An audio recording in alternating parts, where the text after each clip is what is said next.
नमस्कार दोस्तों, स्वागत है आप सभी का हमारे YouTube चैनल ऐसे क्लासेस पर। तो आज हम पढ़ने जा रहे हैं द्विघाती सूत्र या श्रीधराचार्य फॉर्मूला। इसको हमने 9th क्लास में भी पढ़ लिया था, लेकिन एक बार वापस इसको रिवाइज कर लेते हैं कि फॉर्मूला क्या होता है, किस तरीके से इसको जनरेट किया जाता है। तो जैसा कि मैंने पिछले वाले लेक्चर में जो पढ़ाया था कंप्लीट स्क्वायर मेथड या पूर्ण वर्ग विधि, तो उसी विधि के थ्रू ये वाला फॉर्मूला जनरेट होके आता है। तो जो उसका लास्ट का कंसेप्ट बन जाता है उसको हम स्पेशल एक नाम दे देते हैं जिसको बोलते हैं द्विघाती सूत्र। तो गाइस देखिए, इसको समझते हैं।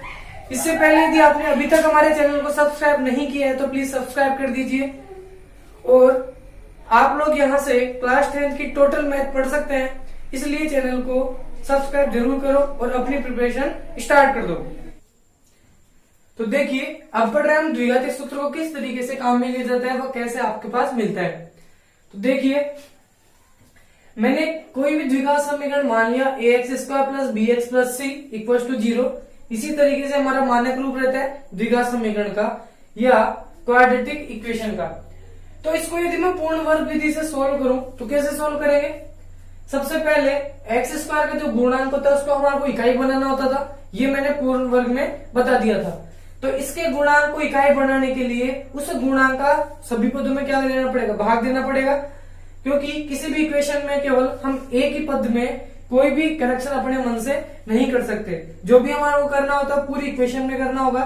इसमें आप कोई भी नंबर किसी भी इक्वेशन में जोड़ सकते हो या घटा सकते हो या उससे आप मल्टीप्लाई कर सकते हो या उससे डिवाइड कर सकते हो। उससे उस इक्वेशन पर कोई भी इफेक्ट नहीं पड़ता है। तो ए से मैंने सभी पदों में भाग दे दिया, क्योंकि x² का जो गुणांक था वो a था। तो a से मैंने सभी पदों में भाग दिया। ये तो बन गया x², a से ये यहाँ पर कैंसिल हो जाएगा। यहाँ बना b/a x plus c/a equal to 0। इतना आपने कर दिया। इसके बाद जो सेकंड स्टेप पूर्ण वर्ग विधि की होती थी वो क्या थी कि जो x का गुणांक यहाँ पर आया है उसका सबसे पहले आपको करना है आधा, और आधा करके उसका स्क्वायर करना है और इसके बाद उसको दोनों पक्षों में जोड़ देना है। तो देखिए कैसे सोल्व करें। तो x² ऐसे कैसे, b/a x प्लस c/a, ये तो हमारा एलएचएस दिया हुआ है। इसके अलावा मैंने x का जो कोफिशिएंट था वो है हमारे पास b/a, इसका आधा मैंने किया। तो आधा करने के लिए हर में 2 का भाग लगेगा और आधा करने के बाद उसका हमारे को करना है स्क्वायर। ऐसा करके आपने इसको एलएचएस में जोड़ दिया। यही काम हमारे को आरएचएस में भी करना है, b/2a इसका होल स्क्वायर। तो देखिए x² plus b/a into x, जो चीज आपने जोड़ी है उसको इसके पास रख दो। तो ये बन गया b/2a इसका होल स्क्वायर इक्वल टू 0 को इसमें ऐड करने से कोई इफेक्ट नहीं पड़ता। तो यहां बन गया b/2a का होल स्क्वायर। तो b का स्क्वायर करोगे तो आपके पास आएगा b² और 2a का होल स्क्वायर करते तो 2 का स्क्वायर 4 और a² का a²। इधर इसका वर्ग कर दिया और इधर जो आपके पास c/a चल रहा था वो प्लस का था, इसको मैंने उठा के उधर ले गया तो ये बन गया माइनस का c/a। इसके बाद देखिए ये बन रहा है आपके पास जो फॉर्म बन रही है, कोई आइडेंटिटी बन रही है। तो ये तीनों मिलके आपके पास बना देंगे a प्लस b का होल स्क्वायर। क्योंकि इस तरीके के केसेस मैंने पूर्ण वर्ग में बता दिए थे, तो उसको उसी की हेल्प से हम इसको सोल्व करते हैं। तो देखो a² ये दिख रहा है, b² आपके पास इस पूरे को b मान के सोल्व करना है। a² ये बन गया b² और ये जो टर्म है ये हमारी 2ab वाली है, तो इसको 2ab मानो। और ये बन भी रहा है यहाँ से, क्योंकि 2 को x से गुणा करेंगे तो 2x और उसको b मतलब इस पद से मल्टीप्लाई करेंगे तो ऊपर वाले 2 से 2 कैंसिल हो जाएगा। तो आपके पास बचेगा केवल b/a इंटू x। इसका मतलब है 2ab वाला टर्म है। इसका यहाँ जो चिन्ह आ रहा है वो प्लस का आ रहा है। इसका मतलब यहाँ जो आइडेंटिटी लगेगी वो a प्लस b का होल स्क्वायर वाली लगेगी। तो यहाँ a की जो वैल्यू हो तो x आ रही है, b की वैल्यू आपके पास आ रही है b/2a और इसका पूरे का बन जाएगा होल स्क्वायर। इसको एक सिंगल टर्म बनाने के लिए इनका एलसीएम लेना होगा। 4a² और a का जो एलसीएम होगा वो आपके पास आएगा 4a², क्योंकि यहाँ इसका भी इसमें भाग जाता है और a का भी इसमें भाग जाता है, तो इसका एलसीएम यही हो जाएगा।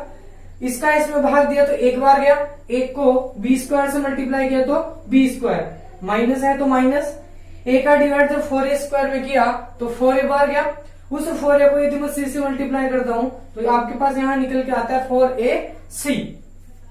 इसके बाद देखिए यहां आपको एलसीएस में जो बन रहा है वो है x plus B upon 2a का होल स्क्वायर, और इधर आपके पास चल रहा है b square minus 4ac upon 4a square.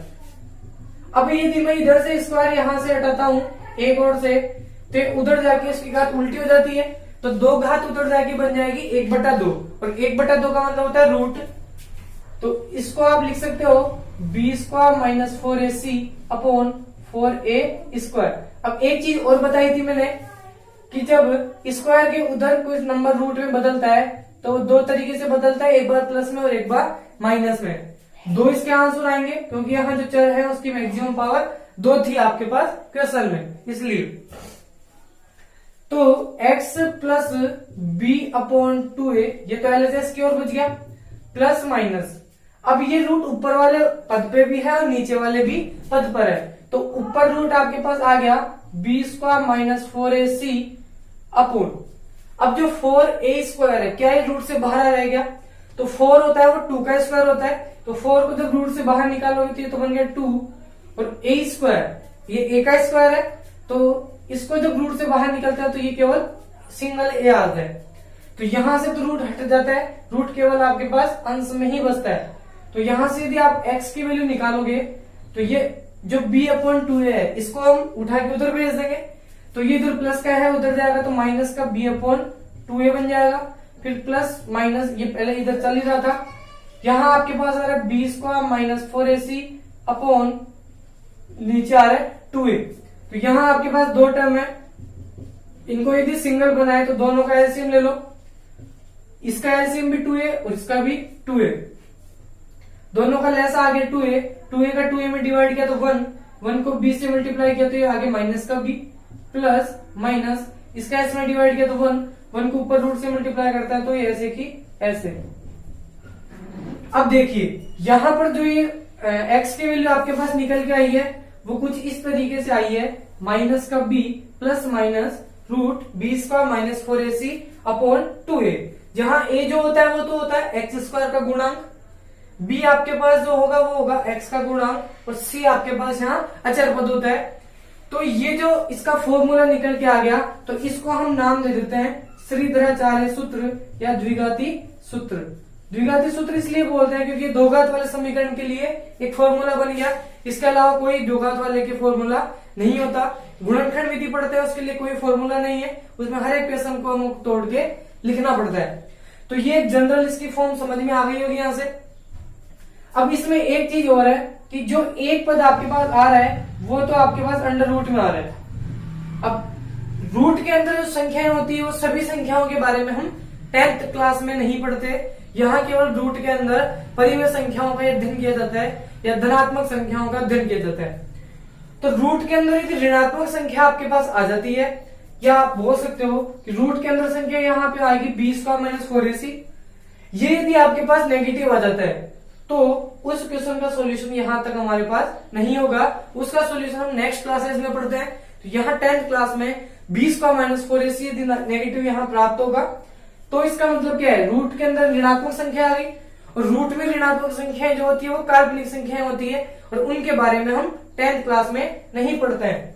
तो ये फॉर्मूला आपके पास बन चुका है। अब इससे हम डायरेक्ट इसको काम में लेकर हम अपने क्वेश्चन को सोल्व कर सकते हैं यदि द्विघाती सूत्र का नाम उसमें दे रहा हो।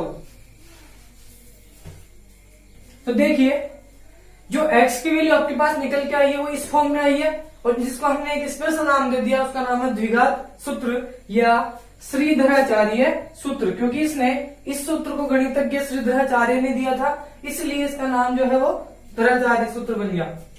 अब देखिए यहां से मैं यदि बात करूं कि अपना क्वेश्चन का सोल्व होगा कि नहीं होगा, या अपना क्वेश्चन का कोई एग्जिस्ट कर पाएगा या नहीं कर पाएगा, चर का मान जो है वो एग्जिस्ट करेगा या नहीं करेगा, इसका पता कैसे करेंगे। तो यहां से जो भी नंबर मिलेगा वो एक रेशनल नंबर मिलेगा, तो वो तो हमेशा कोई वैल्यू हमारे को देगा। जो अड़चन पैदा करेगा वो ये है बी स्क्वायर माइनस 4ac। तो यहां आप लिख सकते हो यदि बी स्क्वायर माइनस 4ac, ये जो पूरा यहां से जो नंबर आपको प्राप्त होगा वो रूट के अंदर होगा, क्योंकि यहाँ रूट आपको सूत्र में दे रखा है।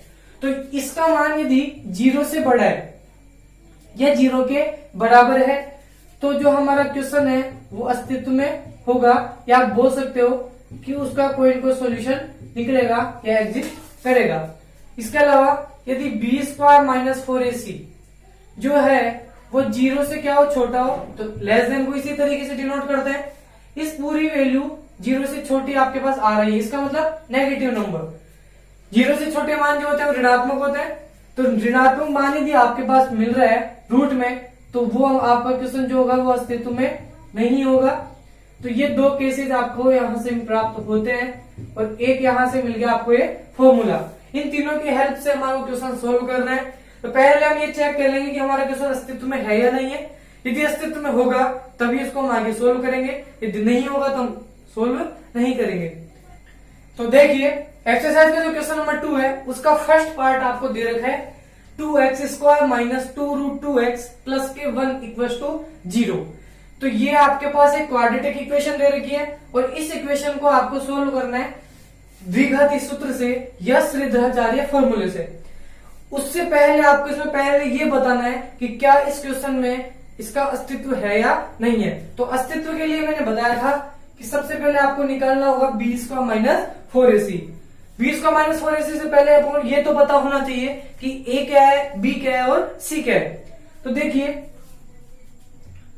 ये आपको इक्वेशन नंबर 1, तो माना कोई एक द्विघात समीकरण आपके पास है, तो द्विघात समीकरण जो होती है वो होती है ax square plus bx plus c equal to 0। इसको बोल सकते हैं इक्वेशन नंबर 2। अब समीकरण 1 और 2 की मैं यदि कंपेयर करता हूं, 1 व 2 की तुलना यदि हम करें तो 1 और 2 की तुलना करने पर a की जो वैल्यू आपको मिलेगी, a क्या है, एक्स स्क्वायर का कोफिशिएंट होता है, यहां से a की वैल्यू आ रही है 2। b की जो वैल्यू है, b होता है x का कोफिशिएंट, यदि प्लस में आ रहा है तो प्लस का लेंगे, माइनस में आ रहा है तो माइनस का लेंगे, क्योंकि इसको प्लस बनाने के लिए अपने आप माइनस का बन जाएगा। तो b यहां मिल रहा है माइनस का 2 रूट 2 और c की जो वैल्यू है वो आपके पास आ रही है 1। जैसे ही abc आपको पता लगा तो आप इसका अस्तित्व चेक कर सकते हो। तो अतः यदि मैं इसका अस्तित्व की बात करूं तो अस्तित्व के लिए आपको निकालना होता है b स्क्वायर माइनस 4ac। तो b का जो स्क्वायर है वो आपको दे रखा है माइनस का 2 रूट 2 इसका स्क्वायर माइनस 4, a की वैल्यू आपको दे रखी है 2 और c की वैल्यू आपके पास आ रही है 1। तो यहां से इसको सोल्व करें, माइनस का स्क्वायर हो गया प्लस 2 का स्क्वायर आ गया 4, रूट 2 का स्क्वायर आता है केवल 2, माइनस 4 2 जा 8 और 8 को 1 से मल्टीप्लाई किया तो 8, 4 2 जा 8 माइनस 8 इक्वल टू 0। तो देखो मैंने इसके लिए दो कंडीशन बताई थी, यदि b स्क्वायर माइनस 4ac या तो 0 के बराबर आ जाए या 0 से बड़ा हो जाए, उस कंडीशन में आपका क्वेश्चन एग्जिस्ट होगा या उसका सॉल्यूशन निकलेगा। तो 8 माइनस 8 आपके पास 0 आ गया, तो अतः इसका अस्तित्व है। अब यदि इसका अस्तित्व है तो आपको क्वेश्चन को आगे सोल्व करना है। अब हम इसको सोल्व करते हैं। तो सोल्व आपको करना है श्रीधराचार्य से। तो आपको पहले फॉर्मूले लिखना है, श्रीधराचार्य सूत्र से आप खोल सकते हो विधि से। तो ये जो फॉर्मूला होता है वो होता है x इक्वल टू माइनस का b plus minus root b square minus 4ac upon 2x। तो x की वैल्यू यहां से निकलेगी माइनस का b, माइनस ये फॉर्मूले वाला, b की जो वैल्यू वो आ रही माइनस का 2 रूट 2, तो यहां बनेगा माइनस का 2 रूट 2 प्लस माइनस। अब देखिए रूट के अंदर यदि ऋणात्मक मान आता तो उसका रूट ही नहीं निकल पाता, तो उसको सॉल्व नहीं करते। लेकिन यहाँ जो b स्क्वायर माइनस 4ac है, इस पूरे टर्म का मान जो सोल्व होके आया वो आपके पास निकल के आ गया 0। तो इसको वापस यहाँ सोल्व करने की जरूरत नहीं है, यहां से आप इसकी वैल्यू पुट कर सकते हो। तो यहां से इसकी वैल्यू आ गई 0, नीचे आ रहा है 2 इंटू a की वैल्यू आपके पास आ रही है 2। तो x की वैल्यू ऊपर आ रही है माइनस माइनस ये बन गया प्लस 2 रूट 2 प्लस माइनस, 0 का जो रूट होता है वो 0 ही होगा और 2 2 जाए यहां बन गया 4। तो देखिए यहां से आपको दो मान प्राप्त होंगे और दोनों एक जैसे ही होंगे। क्यों? क्योंकि यदि मैं यहाँ प्लस ले लेता हूं तो यहाँ जीरो ऐड होगा, उससे भी कोई इफेक्ट नहीं पड़ेगा। यदि मैं जीरो एक बार माइनस कर लेता हूं तो भी उससे कोई फर्क नहीं पड़ता है। तो आप इसको लिख सकते हो, अतः x की जो वैल्यू है वो डायरेक्ट आ गई 2√2/4, क्योंकि प्लस माइनस जीरो करने से इस इक्वेशन पे कोई फर्क नहीं पड़ता है। तो मैं इसके जो भी इसकी वैल्यू आएगी उसको दो बार लिख दूंगा, क्योंकि इसके दो एक जैसे मान आएंगे। तो देखो 2 1 जा 2 और 2 2 जा 4, ऊपर आपके पास आ रहा है √2, नीचे आपके पास मिल रहा है 2, और इसको यदि सोल्व करें तो √2 नीचे जो 2 है उसको आप दो बार गुणा करके ऐसे लिख सकते हो √2 इंटू √2। दो बार रूट में यदि सेम नंबर को लिखते हैं तो उसका रूट हट जाता है, तो √2 इंटू √2 इसको हम लिख सकते हैं। तो देखो एक √2 से एक √2 कट गया, ऊपर तो बच गया 1 और नीचे आपके पास आ गया रूट में 2।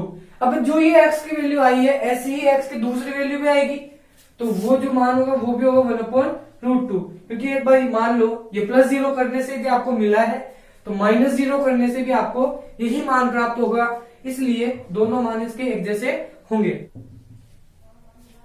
तो देखिए एक्सरसाइज का क्वेश्चन नंबर सेकंड का सेकंड पार्ट, यहां दे रखा है 9x square plus 7x minus का 2 इक्वल्स टू 0। इस इक्वेशन के लिए एक कोई मैंने मान लिया कि जो हमारा द्विघात समीकरण होता है वो इस रूप का होता है। इसका यदि मैं इससे कंपेयर करता हूं तो यहां से हमारे को a की जो वैल्यू आती है वो आती है 9, b की वैल्यू आपके पास आ रही है 7 और c की वैल्यू आपको मिल रही है माइनस का 2। ABC आपको यहां से पता लग गया। तो अब हम इसके लिए चेक करते हैं कि इसका अस्तित्व है या नहीं है। तो इसके अस्तित्व के लिए हमारे को करना होता है 20 का माइनस 4ac को सोल्व। तो 20 का माइनस 4ac जो ये आया आपके पास, तो b का स्क्वायर हो गया 7 का स्क्वायर माइनस 4 इंटू a की वैल्यू आपके पास आ रही है 9 और c की वैल्यू आ रही है माइनस के 2। 7 का स्क्वायर हो गया 49, ये आ गया 9 6। पहले तो ये माइनस इस माइनस से मल्टीप्लाई होते हैं तो बन गया प्लस 9 4 जा 36 और 36 को 2 से मल्टीप्लाई किया तो यहाँ आ गया 72। तो इन दोनों को ऐड किया तो यहाँ आ गया 11 और ये आ गया 121। तो देखो 20 का माइनस 4ac जो है वो प्लस में आ रहा है, इसका मतलब 0 से बड़ा है। तो अतः 20 का माइनस 4ac ग्रेटर देन 0, तब इसका अस्तित्व होगा। और यदि इसका अस्तित्व है तो आप इसको अस्तित्व होगा। अब अस्तित्व यदि इसका आपके पास मिल चुका है तो आप इसको श्रीधराचार्य वाले फॉर्मूले से हल कर सकते हो। तो x की वैल्यू आ गई माइनस का b, माइनस b की वैल्यू आपके पास आ रही है 7 plus minus under root b का स्क्वायर माइनस 4ac। तो b का स्क्वायर माइनस 4ac की हमने वैल्यू पहले ही निकाल ली, वो आपके पास आ रही है 121/2 इंटू a की वैल्यू आपके पास यहां मिल रही है 9। तो x का मान आ गया माइनस का 7 प्लस माइनस, तो 121 का जब हम रूट निकालते हैं तो आपके पास निकल के आता है 11/9 टू द यहां बन गया 18। तो x आपके पास मिल रहा है। तो देखो एक बार यहाँ पे प्लस का चिन्ह लेना है, एक बार माइनस का चिन्ह लेना है। तो मैं पहले प्लस ले लूं, प्लस लेने पर जो x की वैल्यू आई वो आई माइनस का 7 प्लस एक बार 11/18। ये दोनों घटेंगे तो आपके पास आ गया 4/18, 2 2 जा 4, 2 9 जा 18। तो इसको यदि आपने प्लस लिया तो आपके पास x की वैल्यू आ गई 2/9। माइनस का साइन यदि आप लेते हो तो x की वैल्यू आती है -11/18। दोनों यदि ऐड होंगे तो ये ऊपर बन गया -18, नीचे बन गया +18, दोनों कैंसिल हो गए, यहाँ बन गया -1। x के यहाँ से दो वैल्यू आपको प्राप्त हो चुकी है, एक आ रहा है -1, दूसरा आ रहा है 2/9। यहाँ इसको पुट करके देख लो कि आपका आंसर ठीक है या नहीं है। तो -1 यदि यहाँ पुट करता हूं तो -1 का स्क्वायर हो गया +1, उसको 9 से मल्टीप्लाई करते हैं तो यहाँ वैल्यू आती है 9। -1 को 7 से मल्टीप्लाई करते हैं तो ये माइनस का 7 और माइनस का 2, 7 और 2 माइनस का 9, दोनों कैंसिल होकर आपको मिल रहा है 0। जैसे ही आपको इक्वेशन के इक्वल में जो पार्ट है वो बराबर में मिल गया तो इसका मतलब ये है कि जो हमारा आंसर है वो एकदम करेक्ट आया है।